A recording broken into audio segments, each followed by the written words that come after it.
Oke, soal nomor 1. Sediaan obat alam yang telah dibuktikan keamanan dan khasiatnya secara ilmiah dengan uji praklinik dan bahan bakunya telah distandarisasi disebut A. Obat tradisional, B. Jamu, C. Obat herbal terstandar, D. Fitofarma, E. Obat. Ya, jawabannya adalah bagian C. Ini penjelasannya. Obat herbal terstandar adalah sediaan obat alam yang telah dibuktikan keamanan dan khasiatnya secara ilmiah dengan uji praklinik dan bahan bakunya telah distandarisasi. Jadi kata kuncinya adalah uji praklinik dan telah distandarisasi. Nah, kalau fitofarma bedanya adalah ya sudah diuji ya praklinik dan uji klinik serta telah distandarisasi. Ya, jadi itu bedanya obat herbal terstandar dengan fitofarma ya. Oke, bagi teman-teman yang baru ketemu dengan channel ini, silahkan subscribe channel ini ya dan like video ini ya. Semoga yang telah subscribe channel ini dan like video ini lulus CPNS tahun ini. Amin. Oke, soal nomor 2.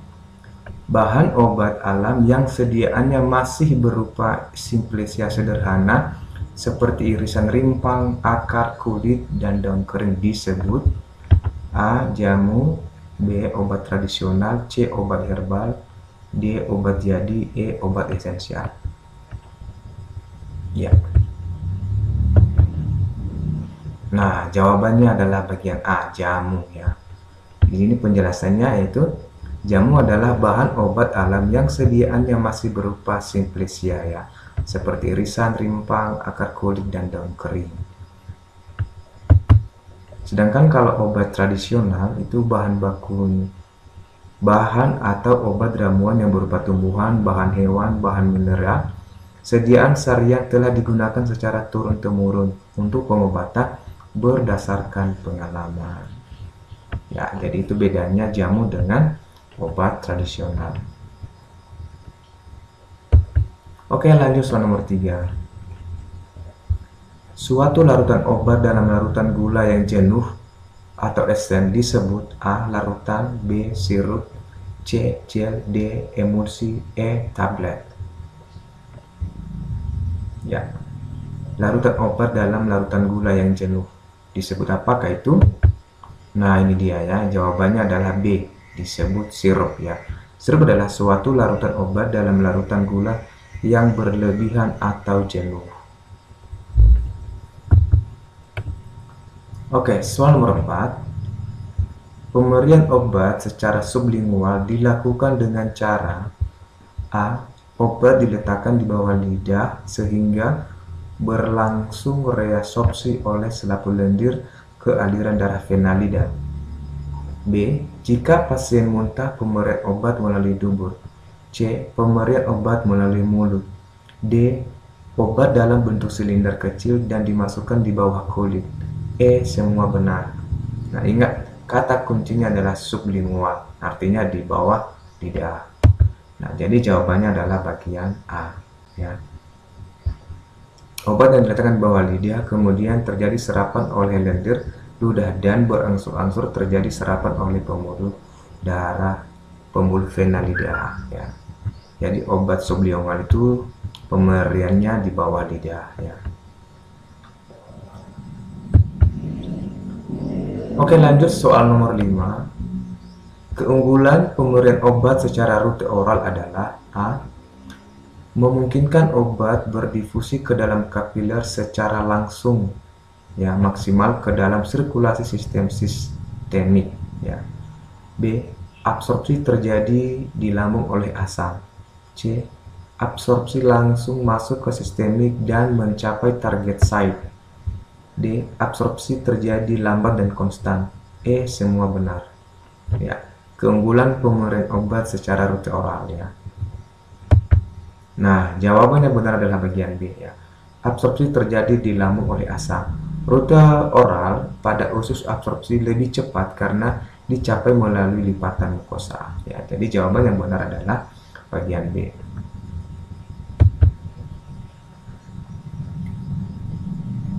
Oke, lanjut soal nomor 6. Jika terjadi suatu reaksi antara antigen di dalam tubuh karena masuknya suatu obat dan membentuk senyawa obat dan protein, dan pada waktu yang lain obat yang sama masuk ke dalam tubuh, maka akan terjadi A.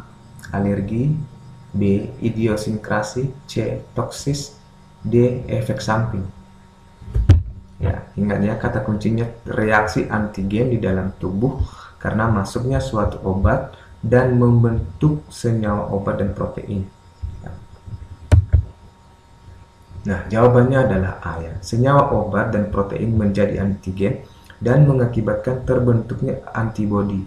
Maka akan terjadi reaksi khusus antara antigen dengan antibodi yang disebut dengan alergi. Ya. Oke, sekali lagi saya ingatkan jangan lupa subscribe channel ini agar channel ini semakin berkembang. Oke, yang sudah subscribe terima kasih. Yang belum ya tolong di subscribe.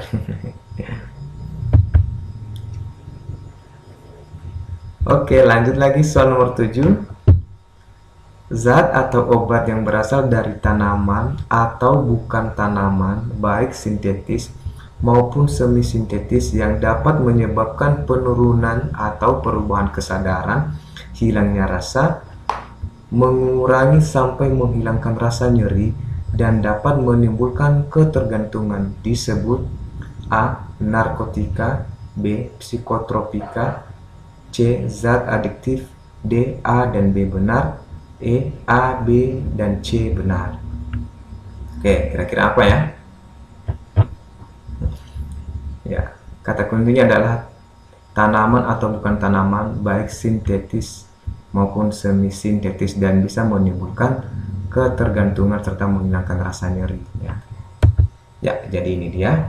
Jawabannya ternyata adalah bagian A, narkotika. Penjelasannya adalah narkotika adalah zat atau obat yang berasal dari tanaman, bukan tanaman, baik sintetis maupun semi-sintetis, yang dapat menyebabkan penurunan atau perubahan kesadaran, menghilangkan rasa, mengurangi sampai menghilangkan rasa nyeri, dan dapat menimbulkan ketergantungan.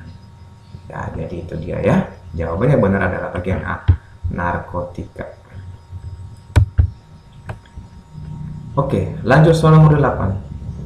Zat atau obat baik alamiah maupun sintetis bukan narkotika yang berkhasiat psikoaktif melalui pengaruh selektif pada susunan saraf pusat yang menyebabkan perubahan khas pada aktivitas mental dan perilaku disebut A. Narkotika, B. Psikotropika, C. Zat adiktif, D. A dan B benar, E. A, B, dan C benar. Nah, ini kata kuncinya ya. Zat atau obat baik alamiah maupun sintetis bukan narkotika. Berarti jelas option A salah ya. Yang berkhasiat psikoaktif. Nah, berarti nih ya. Ya, mari kita lihat apa jawabannya. Ya, jawaban yang benar adalah bagian B. Penjelasannya, ya, menurut Undang-Undang RI nomor 5 tahun 1997 tentang psikotropika adalah zat atau obat baik alamiah maupun sintetis bukan narkotika yang berkhasiat psikoaktif melalui pengaruh selektif pada susunan saraf pusat yang menyebabkan perubahan khas pada aktivitas mental dan perilaku. Nah, kalau zat adiktif itu bahan atau zat yang berpengaruh psikoaktif di luar yang disebut narkotika dan psikotropika. Nah, contohnya kayak alkohol ya, alkohol, tembakau, gitulah, dan lain sebagainya.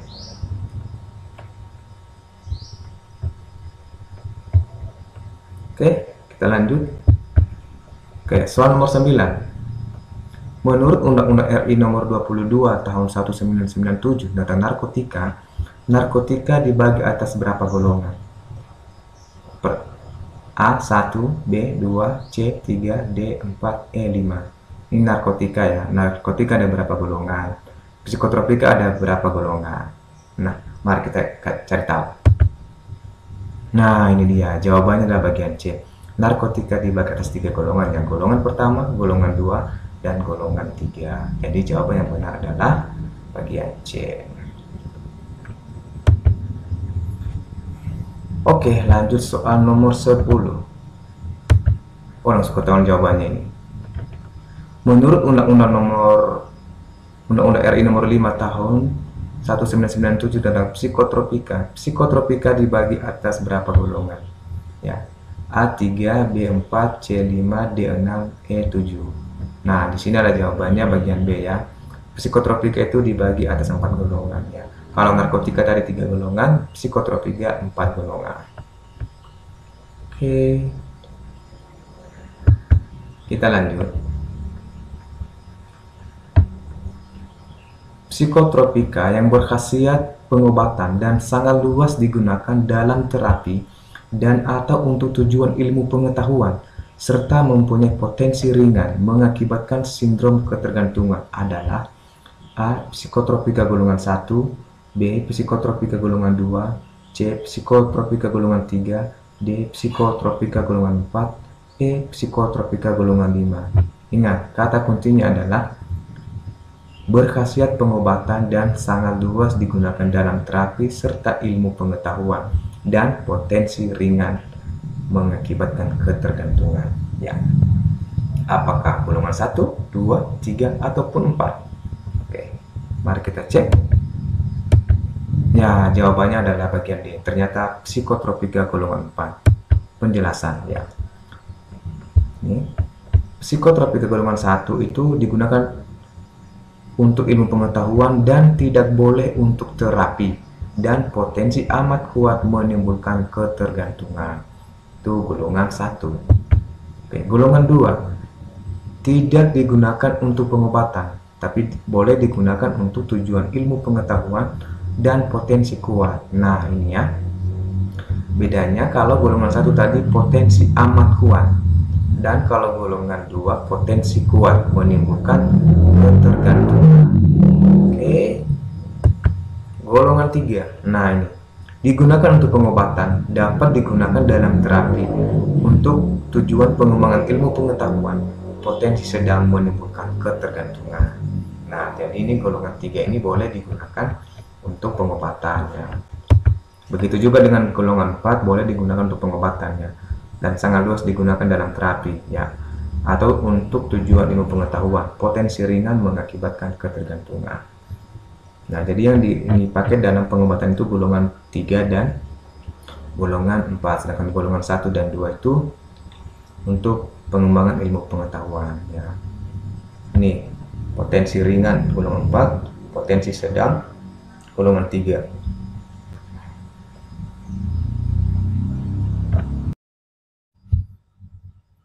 Oke, lanjut soal nomor 12. Narkotika yang berkhasiat pengobatan digunakan sebagai pilihan terakhir dan dapat digunakan dalam terapi atau tujuan pengembangan ilmu pengetahuan serta mempunyai potensi tinggi mengakibatkan ketergantungan disebut A. Golongan 1, B. Golongan 2, C. Golongan 3, D. Golongan 4, E. Golongan 5. Ingat ya, sebelumnya sudah saya jelaskan narkotika itu terbagi atas 3 golongan. Nah, di soal narkotika berkhasiat pengobatan pilihan terakhir digunakan untuk tujuan ilmu pengetahuan dan potensi tinggi mengakibatkan ketergantungan. Nah, jadi itu golongan berapa ya? Ini penjelasannya. Nah, ternyata jawaban yang benar adalah B. Narkotika golongan 2. Ini penjelasannya. Narkotika golongan 1 itu hanya untuk ilmu pengetahuan, tidak digunakan untuk pengobatan. Potensi sangat tinggi menimbulkan ketergantungan. Golongan 2 digunakan pengobatan sebagai pilihan terakhir dan tujuan pengembangan ilmu pengetahuan, potensi tinggi mengakibatkan ketergantungan. Nah, kalau golongan 3 ini digunakan untuk pengobatan, tujuan pengembangan ilmu pengetahuan, serta mempunyai potensi ringan mengakibatkan ketergantungan. Nah, jadi ini perbedaannya ya. Golongan 1 hanya untuk ilmu pengetahuan dan potensi sangat tinggi menimbulkan ketergantungan. Kalau golongan 2 digunakan pengobatan, tapi potensi tinggi mengakibatkan ketergantungan. Bedanya ini potensi sangat tinggi, potensi tinggi. Nah, kalau golongan 3 digunakan untuk pengobatan, tujuan ilmu pengetahuan, potensi ringan mengakibatkan ketergantungan. Jadi jawaban yang benar adalah bagian B, narkotika golongan 2.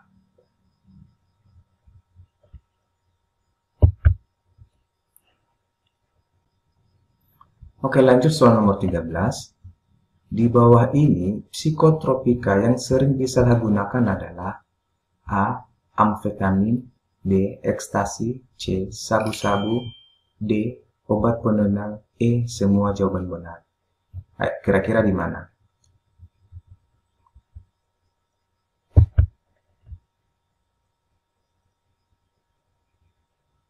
Nah, jawabannya adalah bagian E, semua jawaban benar ya.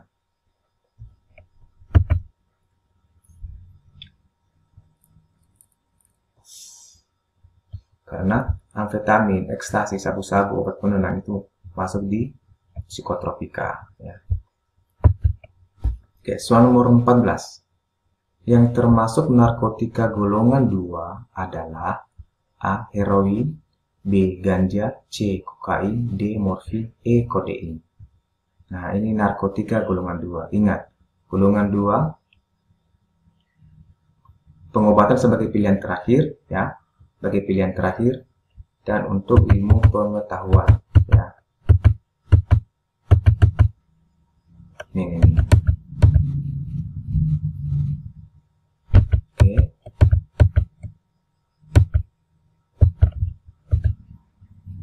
Nah, golongan 2 ya. Jadi jawabannya adalah ya bagian D, morfin ya.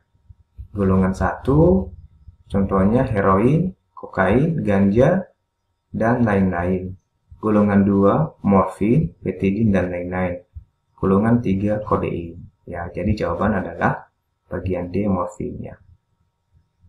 Oke. Lanjut soal nomor 15. Yang termasuk psikotropika golongan 4, ini golongan 4 ya. A. Ekstasi dan sabu-sabu, B. Amfetamin, C. Pentobarbital, D. Pentazocin, E. Diazepam, bromazepam, dan fenobarbital.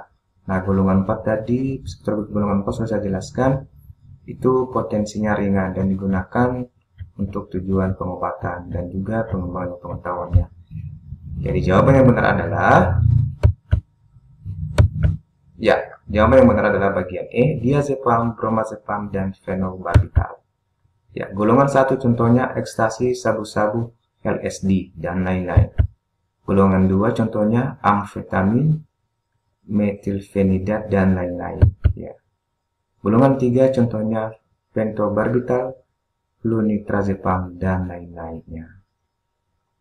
Jadi jawaban yang benar adalah bagian E.